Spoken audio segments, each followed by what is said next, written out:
আমরা অনেক সময়ই দেখা যায় যে নিজেদের আবেগ বা নিজেদের চিন্তাগুলো কন্ট্রোল করতে না পারার কারণে বিভিন্ন ধরনের ঝামেলার মধ্যে পড়ি। আবার অনেকেই আমরা আছি যে হুট করে রেগে যাই বা হুট করে আমাদের মন খারাপ হয়ে যায়।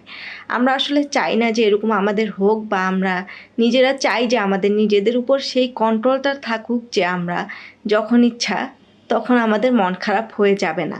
আমরা চাইলেই নিজেদেরকে কন্ট্রোল করতে পারবো, বা যখন ইচ্ছা হয় বা যখন একটু খারাপ সময় আসে তখনই আমরা রেগে যাব, এমন যাতে না হয়। এ বিষয়টা আমরা আসলে কম বেশি সবাই চাই, কিন্তু অনেকে আমরা করতে পারি, অনেকে আবার পারি না। এই যে আমরা করতে পারি না, এই ক্ষেত্রে আমরা কি কি করতে পারি বা কিভাবে আমরা নিজেদের উপর নিয়ন্ত্রণটা বাড়াতে পারি, সেই বিষয়টি নিয়ে আজকের ভিডিওতে কথা বলবো। এই বিষয়ে আলোচনা করার একদম শুরুতেই আপনাদেরকে বলে দিতে চাই, এই যে আত্মনিয়ন্ত্রণের কথা বললাম, এই বিষয়টা কিন্তু একদিনে বা অল্প সময়ের মধ্যে আয়ত্ত করা সম্ভব নয়।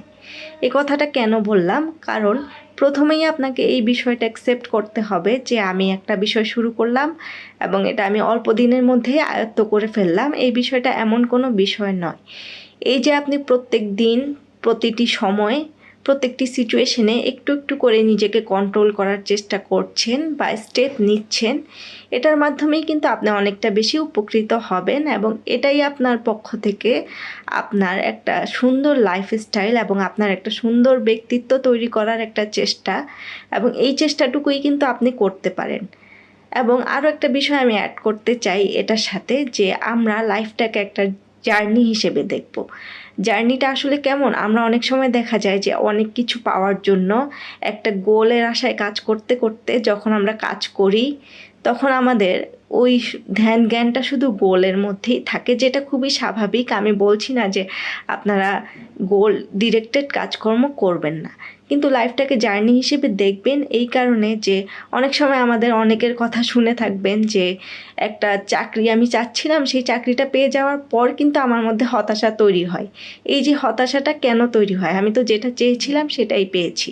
হতাশাটা আসলে তৈরি হয় এজন্য যে আমি এই যে চাকরিটার পিছনে দৌড়াতে দৌড়াতে লাইফের অনেকটা সময় কিন্তু মিস করে গিয়েছি। এই জন্য আপনারা লাইফটাকে একটা জার্নি হিসেবে চিন্তা করবেন। যখন আপনারা সেলফ কন্ট্রোলের বিষয়টা, যেহেতু এটা নিয়ে আলোচনা করছিলাম, এটা দিয়েই বলি, যখন আপনি সেলফ কন্ট্রোলের বিষয়টাকে একটা গোল হিসেবে দেখবেন বা আপনি এটা অ্যাচিভ করতে চাচ্ছেন, এভাবে করে আগাবেন, তখন দেখবেন কিছুদিন যাওয়ার পর আপনার মনে হচ্ছে যে না, আসলে তো আমি নিজেকে কন্ট্রোল করতে পারছি না, আমার এফোর্টগুলো ব্যর্থ যাচ্ছে। কিন্তু যখন আপনি লাইফটাকে জার্নি হিসেবে দেখবেন, প্রত্যেক দিন এই যে আপনি একটু একটু করে চেষ্টা করছেন, একটু একটু করে এফোর্ট দিচ্ছেন, তখন সেটা আপনার কাছে গুরুত্বপূর্ণ হবে।